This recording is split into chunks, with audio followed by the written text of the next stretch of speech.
I have a very special guest, but this time I mean it. Sure you do. This time I have Hunt Bailie of how many different companies we're going to talk about today? I don't know. We're going to all talk of them. about We got Sonoma Adventures, Sonoma Valley Escapes, and is that right? No, wait. Yeah. How many others? No, that's it. You're not going to invent a new one Every between... once in a while, like I pick some tomatoes and sell them on the curb, but that's it. Sonoma Valley tomatoes. Yeah, we're going with this. Valley of the Moon tomatoes. Hunt, thanks for showing up today. Yeah, of course. And you're thanks for having me. You well planned out. We've been planning this for a long time. Certainly. I've rehearsed all the questions. And doing it all. Yeah.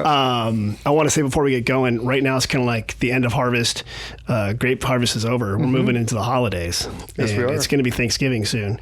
How was your Halloween? Halloween is the same every year, and it goes something like this.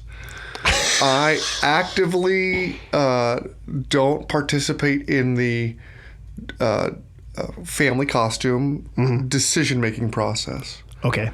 And then I arrive at my house, 4:30 or 5 on the 31st with a costume set out for me. Really? And I'm told to shower and jump in the costume. We're going trick-or-treating. Like, shut up, Hunt. Put this on. Put this on. And so most years it's awesome. Some years I'm in like a leotard. And that's what I do. I just have come to the realization that for 364 days of the year, I must store an obscene amount of Halloween stuff. Right. And then we present it to the public on the street and around. Yes. Lighting and the ghosts and everything. Right. And then I dress up as whatever character it is that Dad day. in leotard. Leotard dad. Something like that. Yeah. This year I was a Super Mario character. Oh, great. Yeah. Were you like a known one or like a really obscure one? Well, there's like 7 of us that did it. And I'm not a Mario Kart enthusiast, but I think I was an evil guy. I was like Waluigi. It was evil Luigi. That's who I was. That is kind of arcane. And so that's me. And then we come home and we put it all away, and I go, well, I'll see it all next year. It is funny how much work goes into getting all that stuff out. Not on my side. I just show up. Yeah, but like the decorations, like I've got a box of so my kids are now teenagers. And so, like, we bought a bunch of stuff. It was exciting, and we set it out. And, like, the date to set it out now becomes, like, closer and closer until it's usually, like, 4 o'clock on Halloween. Yeah. I set all this crap out. And it's, like, all broken now. It's all falling apart. Yeah. I'm like, I'm not replacing this stuff. Right? But for some reason, I put it back in a box. Yeah. Go back on the top of the garage. I know. Precariously, actually, like, on top of the ladder, like, I'm going to put it up there next to the Christmas stuff or whatever. I'm glad it's over. But I'm glad. Oh, yeah, me too. I appreciate the enthusiasm my family brings to this. Right. And also that they don't ask me to be a part of any decision-making process. Just get dressed. Let's go. God bless your wife. Tells you what to do. Absolutely. We had more than 80 shops participating in Spooktacular. It was awesome. It was fun. I didn't go down. I just drove past it. You did? Okay, good. And watching families, adults with a wine glass in their hand and kids with a pillowcase full of goodies. Walk around the plaza. So cool. Did you see a grumpy unicorn directing traffic? No, was that you? That was me. Yeah, I was the grumpy unicorn directing traffic. I love it. Right there on First Street East. That's awesome. It's like, and you know what? People respond to a unicorn in the middle of the street. Yeah. Like if you point at people in a unicorn outfit, they stop. Right. It's a great way to help slow down traffic. Have you proposed that to the police department? Yeah, I asked for a badge. I said I would like a badge for my grumpy unicorn costume. I'll ask Orlando. I've had him on the podcast, so maybe he'll come back and... Yeah, I think you could probably just... it's Halloween. You could probably just make your own badge. Yeah, that's true. You didn't even think about that. But I think on November 1st, you need a real badge. Well, okay. Yeah. At least real enough that I can run. Who was that senator from Atlanta? He's running for Herschel Walker. Took out the fake badge. Oh, yeah. Yeah. One of those. I think, if you go up to Buena Vista, they sell a bottle of wine called the Sheriff. I could just hold that up. All you have to do is steal the little label off the top of it. That's like a legit piece of metal. I know. That's what I'm trying to say. I think the bottle price is 20% the star. And then the rest is like glass and then wine. I don't know. Something like that. All right, we're not here to talk about this, though. Oh, no, we're not? Oh, I'm so excited. Let's talk about, you got a business, Sonoma Adventures. For those who don't see you, you've got your Sonoma Adventures wear on, your logo wear. Yeah. If it wasn't for logo wear, people in travel would be naked. Right. What is Sonoma Adventures and what do you guys do? We're just a little bicycle tour and rental company in the town of Sonoma. So we've been putzing around on 2 wheels for a handful of years. You've been doing this actually a while, haven't you? Because how long have you been in the business? How long have you been in the game? The game started on the 4th of July, 2005. You started when you were 12 years old. Yeah, something like that, right? Right. Because you used to be in food service. I was in food service. Yeah, so I was worked at Murphy's Pub as a server, starting in 2001 when I turned 21, and then we decided to get into the Segway tour business in 2005, and then bought another bike tour company in 2014. Okay. At which point I got out of the restaurant business.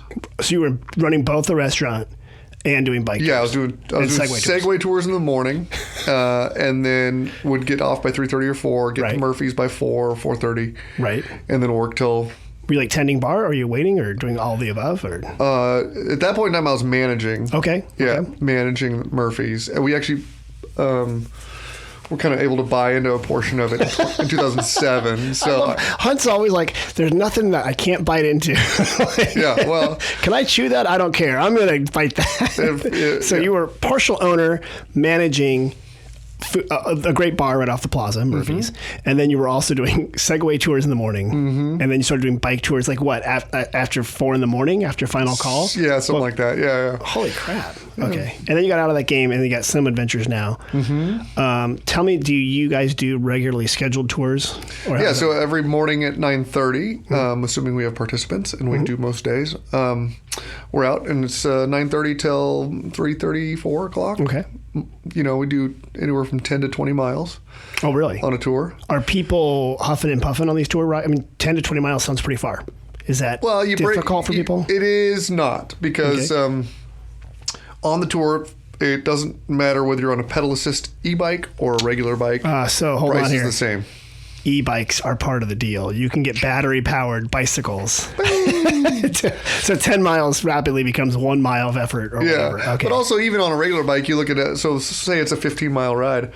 We do 3 miles, and then we stop, and we do 2 miles, and we stop. So it's not all like smashed together. No, and we try always to have the longest ride in the beginning. Got it. Okay. So if we're doing 15 miles, we'll do 6 or 8 to begin with, and by the last leg of the tour, we're doing a quarter of a mile.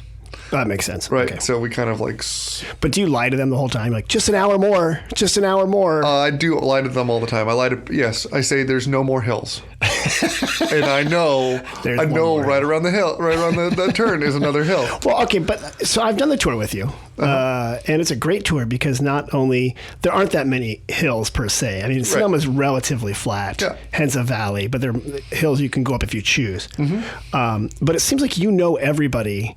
Like on the tour, like we went to the cheese place, and I don't know if you're still doing that or not, but like did you used to work at Velvet Cheese or something? No. The cheese? Okay, but like they're like, oh, okay, Hunt, whatever, and like you were showing me these big wheels of cheese and stuff like that, and like you really know these people. And like at Buena Vista, I have a feeling that John Charles Boisset would come out with his Red Sox and be like, oh, Hunt, it's so good to see you. He's French, not French Canadian, which I can't do either. That's all perfect. But I feel like people, you really know where you're going, and these people really know your business. Well, that's the goal, and whether it's me on the front of that tour or one of our guides. The concept is we want all the locals who are running around in town to wave and honk and whatnot. So you guys are always respectful, like that. Your groups, know how to ride their bikes, or you must give them a pre-tour. We do, yeah. Thing. Okay. Yeah. And we have tasers attached to the handlebars. so just zap them if they get out of line. Rider number 3, you're about to get zapped. So if people don't want to do a tour, which sounds like it's a 5-hour tour roughly, to 3 to 5 hour tour, can they also like rent bikes from you guys? Absolutely, yeah. A good chunk of the folks, especially locals or semi-locals, that's what they do. They end up coming up and do their own little thing. We'll help them with rides and routes, and mostly I guess our concern with people that are unguided is where not to go versus where to go. And that's it's actually crucial, because even though the valley is flat, the main north-south-ish route is called Highway 12, and it's a beautiful route, but it's not really friendly for bicycles when you're heading up towards Glen Ellen and stuff like that. Right. Yeah, we kind of encourage people to, unless they're really avid cyclists, and there are ways to get to Glen Ellen or Kenwood Arnold Drive as being one of them. There are safe ways to get there, but unless they're avid cyclists, we kind of tell them like stay within the little Sonoma bubble, and and then our big goal is like, if you plan on going to wineries, which is wonderful, do so. Less is more. Yes, be judicious in your tasting. Right, make. It's a tasting, not a drinking. Make good decisions. Right. Yeah, right. And then don't pick ones that are on busy roads. Right. So like a lot of time when don't get me wrong, we love Klein Vineyards and Jacuzzi and Gloria Those Ferrar. are big ones on a major road. They're wonderful wineries, but they are, even avid cyclists won't touch that road with their bicycle. Right. And then that means you on a little town comfort bike should not be on. You should not. And that's like, there's gravel trucks, there's grape trucks. So we always try to tell people in advance, like, look, if you've made reservations at these locations, we won't rent you our bike. Oh, okay. You can't go out there. Yeah, that may be better served on another company. If like you want to go there, either a car that would drive you around. Yeah, there's a million places, there's a million ways to get there, just not on the bike. Right. But are there examples of a wineries you can get to on a bicycle pretty easily from your within 3 to 5 hour tour? What are some wineries people can go visit? Oh, sure. Yeah, there's a whole bunch of great ones. So, the classic ones would be like Gundlach Bunchu and Buena Vista, Sebastiani, Bartholomew. And then a little bit higher end, if you're looking for Patson Hall or San Giacomo, wonderful location. San Giacomo's great. Oh, man. Just south of the plaza. I love what they do. You can cross the road right there. It's easy to get to on a bike without being on Broadway. Right. And then you can go a little further down. So if you go down to the Hanson Distillery area, there's Seha on the weekends, and there's Anrama and Inkadu. All right. So there are 3 great little places, and right across the street is Lou's Luncheonette. If you've never been to Lou's, right. it's awesome. So, and do they have that food truck going up at the gas station at Jack's filling station? Is that Lou's as well? Do you know? Yeah, that is. Yeah, my understanding is that the same people own it. Jack's. Okay, yeah. I'm waiting. It never seems to be open when I'm there, but I'm like, if they brought Lou's Luncheonette right there, I would definitely go. Yeah.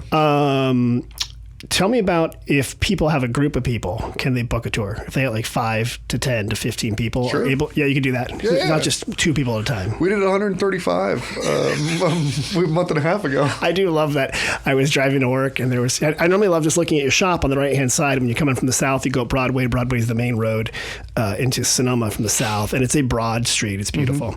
And your shop's right on the right. It's about a mile south of the plaza, I guess. And just before the high school. And there's, always 20 bikes or whatever. On that day, the entire sides of Broadway were lined with bikes. Yeah. That I don't know where you found them all, but you just had like tons and tons of bikes. All those bikes are in our shop all the time. Oh my gosh. Isn't that crazy? Yeah, we're really good at Tetris. Yeah, you jam them in there. Holy crap. Yeah. And it's a family business, right? You're not owned by a huge corporation. Like you are the business. Yeah. You, your wife, and your kids. That's essentially it. Yeah. Yeah. And your kids, the smaller ones, have small hands to like go in there and wrench a little bit. So you're like, hey, get in there. Theoretically, they could get in there and wrench a little bit. Really, but yeah. And what's your other business? They're kind of connected. Yeah. Because you also have a business that rents out vacation rentals, right? Yep. So we manage 10 different vacation rentals in town. Okay. Or in the valley, I'd better off saying. And then anywhere from 1 bedroom to 3 or 4 bedrooms. And so, yeah, they're kind of... Why would someone go rent a vacation rental instead of just say, like, there's hotels, there's motels? What are some of the options? So there are a handful of reasons why somebody might do that. Okay. All the obvious ones, having your own kitchen is usually the biggest. Right, because that would be a good idea to have your own kitchen and you can cook. Also, but what if you have a big group or like a baby or something like that? Is that sure? I mean, in our little vacation rentals, we kind of manage it the same way we manage our bike tour company, which is fairly hands-on. Okay. We have 2 staff members that run that company. And are they enormous mansions? No, two of them are. Two of them are fairly large. Okay. But we don't have enormous mansions, and I just with the stories that I hear, I'm not even sure I'm ready for that. For the enormous mansion of the because like a lot of times, if you're not renting from an authorized agency or people that are professional, you might not be getting the same experience and oversight that you would, right? I mean, you're a phone number. Right. So if there's something wrong, I call you. Yeah. And if the neighbors are unhappy, they call you. So you know you're not impacting the neighborhood the other way. What I'm trying to get at is there might be some players that are not playing by the rules. Oh, there are tons, yeah. And it's nice to know that when you book through somebody like you are being respectful of the rules and the neighborhood, and you're there to help people. Yeah, absolutely. Right? You're not like some guy in Chicago, like, oh, you booked online, I'm in Chicago, so who cares? Yeah, and we're pretty hands-on and hyper aware of our surroundings. I was got a call from one of the neighbors the other day. This is 10 months ago, but a tree had fallen down. It wasn't actually on our property, but it just made sense that I went out there and kind of cleared the road and stuff like that. So, we certainly are more respectful and responsive than non-locally operated companies. Right. That's good. Yeah. What about places to eat, Hunt? What are some of your favorite places to have lunch in Sonoma? I'm putting you on the spot right now. Yeah, there's a handful of them. So I got to be honest. I live in the Springs, and the food options in the Springs are significantly better than they were 10 years ago. So, did you grow up in the Springs? No, I grew up over on the east side of Sonoma. Okay. But lived in the Springs for 10 or 12 years now. Okay. So big fan of a little restaurant called Sonoma Eats. I love Sonoma. Yeah, great flavor. I love the enchilada. The mole enchilada is so good. Yeah, and really wonderful humans who run it. Just good people. Yeah. And they're now in the new Barking Dog. Like they're co-located with a coffee shop in the morning. Yep. And then... and the insides, it looks good now. It does, They keep adding to it. And it's... Yeah, Efrain's doing a good job. They're working through their little kinks, as every restaurant should, does. But the flavor profile is awesome. It's good. Okay, yeah. Good. Just the name's weird. I love the guy. I mean, on it, like, my little 2 cents, and I told him this many times. I love your product, but, like, when I describe the restaurant, I'm like, you guys got to go to Sonoma Eats. Everyone goes, well, what do they serve? Real Mexican food. Yeah, I know. But it's Sonoma Eats Real Mexican Food is like the full name, I think. It is. But with Efrain, I know. And I think he's heard it from everybody. Yeah. But it's kind of cool. It's kind of endearing. He's like, no, I'm sticking with this. I know he's like in it to win it. I know. And Efrain has opinions, which I love. Yeah. So. But look, the flavor's amazing. It is. The flavor's amazing. I'm not a mole person. Yeah. And their mole is amazing. I never order enchiladas, like ever. Because I'm like, oh yeah, if I was like, 10 years old, a bunch of cheese enchiladas. In my mind, an enchilada is something you get at, what was that awful place? Was it Chevy's or Tex-Mex? That's it. That awful chain restaurant, which is like piles of cheese and tastes terrible. Like, you know what I'm talking about. Sure. I mean, I know. And, yeah. So that's my idea of enchiladas. And then I have his food. I'm like, oh my gosh, this is phenomenal, so right? And it's, the mole is really good. And they've got great deals on Tuesdays. Taco Tuesdays down there. So you can get like a beer and some tacos for $10. And they have a nice outdoor patio right there by the highway. It's right across from the Fairmont. So, okay, that's a good one. I like that one. So, come on, give me another one. Is that all you got? Yeah, no, it's not all I got. So, come on, man. Does it look like I skip on food? Well, you ride your bike for 10 miles a day. Yeah. Big fan of Yeti. And all the Nepalese restaurants in town really are awesome. So, my, Taste of the Himalayas and Yeti are both big favorites. We over-index on Himalayan food, meaning we have like a lot of Himalayan style food in this small town. I know, isn't it awesome? The Sherpa family, right? They all, it's just like, we have these great restaurants. Yep. In this little town. It's kind of amazing. Yeah, it's kind of amazing. I should get them in here for the interview. You know what we should do is like when we got some great stories. When we do the next podcast, we get Efrain in here, we get the Sherpas in here, but we tell them to bring the food too. Oh, smart. Smart man. That way we do it that way. So all right. So you like some of the? You have a little cook off. Exactly. Well, you and I just do an eat off. We're like, yeah. We won't do any work. Yeah, it'll be a lot like my Halloween experience. I'll just show up, and you'll be in a leotard. It'll be perfect. Right. You would actually be the second guy in a leotard on the Manny Vino when he did this interview here. He wore his leotard because that's what he wears underneath. It's like a bodysuit, and he wears it underneath his wine bottle. Yeah. So I'm saying there's tradition. Oh. And that you're able to do that in the studio. The studio is a safe space. I felt comfortable doing it no matter. I knew it was a safe space. I was fully planning on it. You were ready. Yeah. All right. So we got Mexican food. We've got Himalayan food. Mm-hmm. Anything else that you like? Maybe at a taco truck, but you don't order the taco. You clued me onto this one. Oh yeah. Yeah. What's this? It's like a secret menu, except for it's not secret because it's right there in the menu. I do feel a little gringo-y when I order it, but a burger at El Coyote, it's legit. It's like $7.75. It's like I don't know if the prices have gone up a little bit in the last, but it's for the dollars spent. Right. It's a great burger. It's a great burger. It's right across from Sonoma Valley High School, which is a historic-looking classic high school. El Coyote food truck this is important, it's in sort of like the parking area of the skate shop. So far we've got a Mexican restaurant in a coffee shop. Right. And then we've got, in the skate shop, we've got a taco truck, but get the burger on the taco truck. Yeah, absolutely. Yeah, you clued me onto that. I thought you were joking. I tried it. It's messy. You need a lot of napkins. Yeah, it is absolutely messy. You sit outside there, and it's not far from your shop, so people can. It's dangerously close, yeah, as people would say. What about the date night spot? You're going out for a special place. The kids are watching themselves. I know you don't know what that is because you work so much. I was about to say, describe how this Your works wife is again. like, Hunt, we're going out. And you're like, yeah, we are. Yeah. And she's like, not to El Coyote Taco Truck. Yeah. Like, oh, shoot. Damn it, I'm out of ideas. Oh, wow. So, huge fan of Cafe La Haye. Oh, yeah. Yeah, Okay. Cafe La Haye is one of our top favorites. We love Saul. I think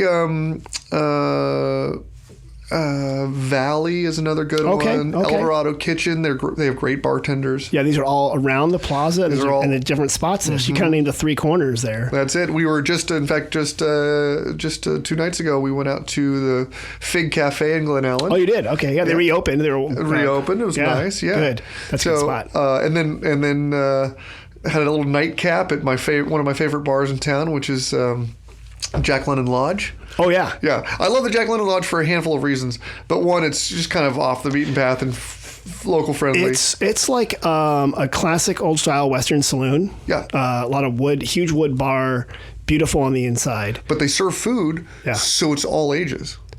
So while the kitchen's open, it's all ages. Okay. It's the only pool table in town, and feel free and correct me if I'm wrong, but it's the only pool table in town my kids can go play pool at. Is that why the Bailie kids are out there hustling pool? Yeah, absolutely. They're out there like... Your son's out there like, I don't know how to shoot this pool. I'm like, I'll put $20 down, kid.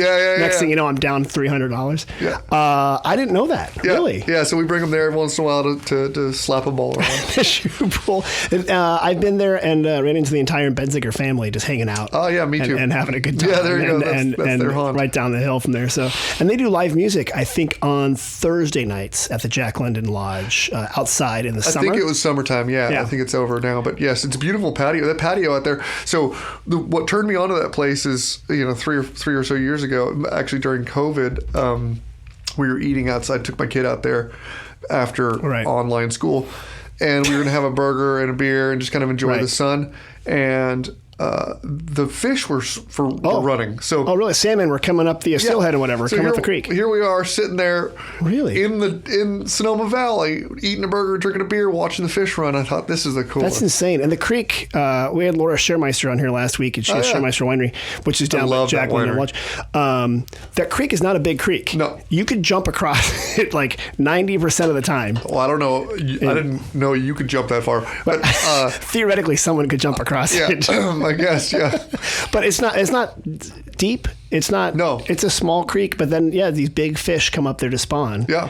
That's cool. And that deck at Jack London is beautiful. It is. It's gorgeous. And that's from where we were talking about last, the Jack to Jack yacht race. Oh, yeah. So the deck that you're talking about at the Jack London Lodge, they put in these boats, these huge, glorious 30-inch yachts. I was about to say, what boat are you watching? So they have these 30-inch yachts that they put in the creek, and then they go, it's a regatta. They go all the way down to the other Jack London village, where Schermeister Winery is. And you can bet on them.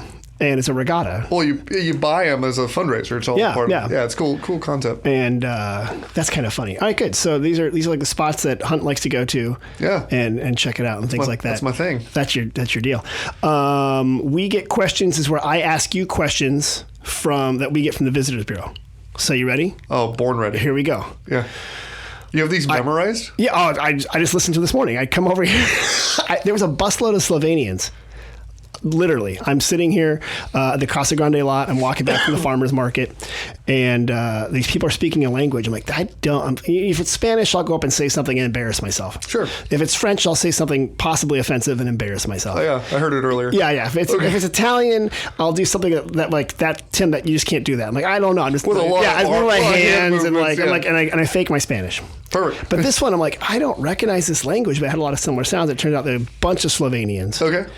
And so they were going to ask questions. And I said, the visitor center's there. So the first question, they got 1 hour on the plaza, where to get affordable lunch. Go.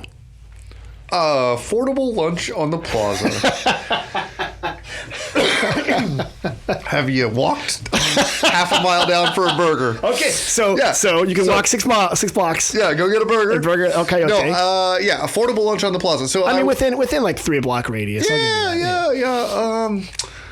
I'm going to have to promote Murphy's a little bit because I think that's a great little place. Murphy's, it's funny because Murphy's is currently owned by an Irishman. Yeah, Dermot. And it's like Murphy's pub and restaurant. He always wants to remind me. And restaurant, Tim. Yeah. And they actually have a great burger, and it is affordable. Yeah. No, it's a good one. That's a great spot. Okay. And it's kind of off the beaten path. So kind of fun and funky down there. And across the alley, a Himalayan restaurant. Hey, what do you know? Taste of the Himalayas. Also affordable. Yeah. That's a good one. Yeah. Okay. That's good. Yeah, I mean that's kind of where I'd go. There's another one that people always forget about, but I think is wonderful is the homegrown bagels. Homegrown bagels. I know. It's down. It's by the old Subway. No, where is that? No, it's in the corner. It's in the shopping center, the Whole Foods shopping center in the corner down back near McCullough. Oh, it is. Okay, so McCullough's, by the way, it's like the 1970s are calling. It's a department store. It's a small town department store. Yep. Hiding in the Whole Foods shopping place. Yeah, and it's not a small. I mean, you walk in, there's like everything there. It's got multiple storefronts. It's like the old, like when I was growing up, when I was a kid, in the 80s. That was an old department store. Yeah. And I'm like, this is like a flash in the past. Okay, so the bagel place, you're right. It is in the corner by the Chinese place over there, I think, in the back one. And they've got some great food. Their Reuben is killer. For real. Their Reuben is killer. That's a great tip. And they now take credit cards. A long time it was just cash only, and it was always like I want a good breakfast bagel, and then I get there and be like. I got like 48 cents in my That's card. like back Araldi's, the menswear store, finally got a credit card machine. Like about a year ago. For the longest time, it was one of those those little like carbon copy doohickey things. Okay, I love that. That's a good bagel one. Here's another question. We're coming here with a group, and we want to go on a hike. It's not too hard. Where do you go? So like a moderate, easy hike, but with a mixed age group. These aren't like REI models. Where are you taking them? Like me. Like you. No, I'm looking at you. I'm like, you look like Mr. Pacific Northwest. And I love that you have your kayak in the corner and your bike over there and your birding book. That's it. That you're sitting on so awkwardly. That's it. I gotta. Yeah. So, there's a handful of them. My wife and I went up and did the Jack London hike recently. At Jack London State Park? Actually, we parked down near Shrewmeister. Okay. Right? Oh, wow. And right across the street, I think this is a legal entrance. I'm going to first assume it is. Right across the street, literally, you park in their little parking lot, and then you jump across the road, and there's an entrance to the park. And to Jack London Park? So not to Sonoma Valley Regional Park. It's the Sonoma Valley Regional Park, and then it connects into Jack London. So you go past Fern Lake, and then you go up to the old redwood tree in Jack London, and you get you at a certain point in time, it just says, "Welcome, you're entering Jack London State Park." Okay. And then you get up in there, and it all looks the same. One path looks like another, but it's gorgeous. It's a cool little hike. So we did probably 5.5 miles. Okay, so it's not super rugged. It's not super rugged. It certainly had it was a climb to begin with, right? But beautiful once you're up there, and if you're willing to hike in some food, right? There were 1 or 2 picnic tables along the way. Okay. And there's the Glen Ellen Village Market. You can pick up picnic stuff there. Right there. And, in fact, we did this little exploratory hike, enjoyed it so much that I was like, I could probably take small groups up here and then end at Shrewmeister.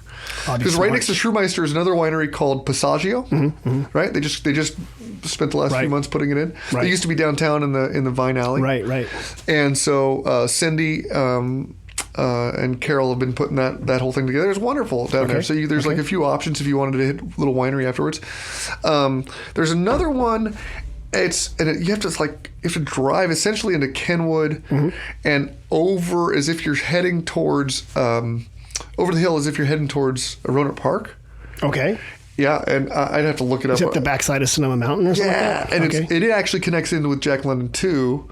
But it has... hold on. We should call this like 5 ways to sneak into Jack London State Park. Yeah, exactly right. I'm not paying the $10 to park in their parking lot. Right. No, it's an awesome hike. Okay. And I'll tell you right now, probably one of the best views in all of Sonoma Valley. Really? Yeah, we got up there. There's a thing called the umbrella tree. Okay. Which is a massive old bay laurel. Okay.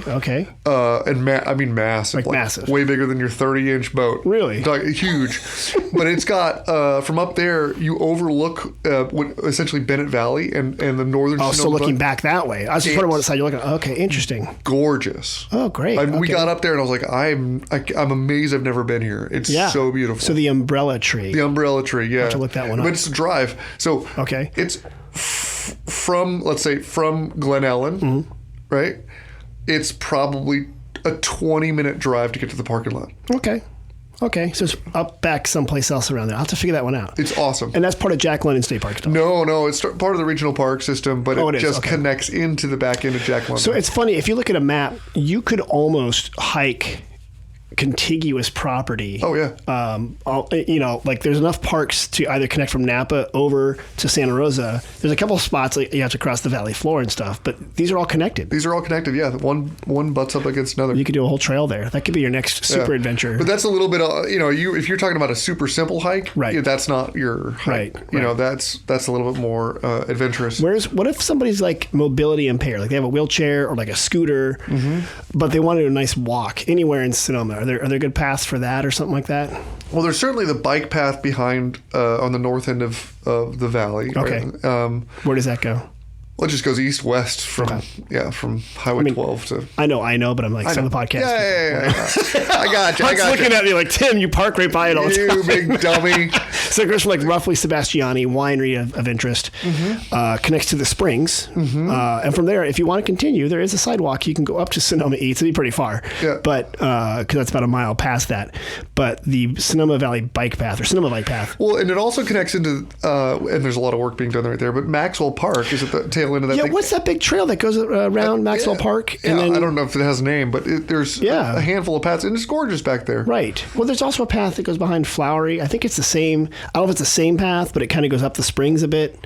Somehow, I don't know how it gets around. You know what I'm talking about? Where Flowery is and where where the churro place is, Cielito. There is a path that goes from the Fedder's apartments. There must be a trail up there. I don't think it's that long though. No, I wonder if they all connect or not. Maybe. I don't know. This could be adventure. Yeah. We'll have to take this podcast on the road. We'll go on the road. Which that's the video I always wanted to do, but I couldn't figure out how to get the cameras. Now I got the GoPros. Yeah. So we could do that on the next time. We'll do this on the bikes. We'll do it on e-bikes. Yeah, we'll do it on e-bikes. That way you're like, it's just a little bit further. Yeah. We're almost there. There's no more hills. Don't worry, there's no more hills. I love that, by the way, how you described the hike with your wife. You're like, we did the first hill first. Yeah. So you also tell your wife, oh, there's no hill. Yeah. They give you straight up. I am unable to not be a tour guide when I'm out. Does she get mad at you? No, she's pretty good. And hiking, it's not that big of a deal. But when it comes to riding a bike, if I'm with my family, I have got to be the most annoying person on the planet. Shut up, Dad. We're just going to Sonoma Market. Yeah. We know how to get there. We know how to ride. Shut your mouth. Hey, boy, get in the line. Yeah. Stay on the right-hand 100%. side. I'm like... Don't make me tase you. We got 2 cars back, guys. 2 cars. 2 cars behind us. One's passing. Actually, that's actually a good talk is that we, I'm a very pro bike lane person. Yeah. And we finally got bike lanes on Broadway. Yep. Wasn't exactly protected bike lanes, which I thought would have been a great idea. But do you foresee that more people are riding their bikes in Sonoma, or is that on an uptick with e-bikes and people being out more, or is that like on decline? What's your thought on that? I think e-bikes are bringing more people onto the road in a good way. I think more people are interested. It still is, biking in general is less comfortable than riding a car. It's not as easy, right? Right. There's wind, there's rain, there's everything else that comes along with biking. Right. And I really hope that those that are getting e-bikes and those that are kind of investing in this stuff are in it to win it, right? Are in it for the long haul. I do. I think that there will be kind of a fad aspect to this where, a small percentage of those that do get e-bikes will ride them 10 times and then park them in their garage. So then I can go pick them up. And you'll get a great Craigslist deal on it. Good. But who knows? I mean, maybe I could be wrong. I could be wrong. No, I think I'm seeing a lot of people, especially older people who didn't think they could ride bikes anymore, now can. Yeah. And that's a great thing. Well, it's also, and so yes, certainly people that haven't ridden in a long time are jumping back on e-bikes, but also folks that were riding but were choosing very simple routes because of distance or hills, Right. no longer have to make those decisions, right? Right. You can go anywhere you want, assuming you're within battery life, right? You're going to do it. And you're going to do it. I had people from, they rode their bikes from Roanoke Park here. They took the SMART train up from Marin. Okay. And they came around. They went down, actually from Petaluma. Yeah. And they came down through, by the dump over there. I'm like, oh my God, why didn't you wait for a bike path? They're like, well, we're going to try it. And we went on Google Maps. I'm like, well, that was brave. Yeah. Pretty busy road. Very busy road. But hopefully we have enough paths that people can actually do it. Hunt, I know you have people out on tours right now that have to come back. So I'm just going to ask you one final question. Okay. Are you ready? Born ready. If people want more information about your business, What's your sales pitch? how do we book a tour on Sonoma Adventures, and how do we find a vacation rental with your business? Yeah, so you can go to sonomaadventures.com or sonomavalleyescapes.com, and they all connect. There's a handful of other websites too. They all go right to your phone. They all like, so there you go, and give us a call. We'd be happy to help in any way possible. If people are price sensitive, are there times when it's better to come visit and do tours, for example? Is it like... if you want a guided tour, certainly Sunday through Thursday are going to be a little bit less expensive. Okay. Always book direct.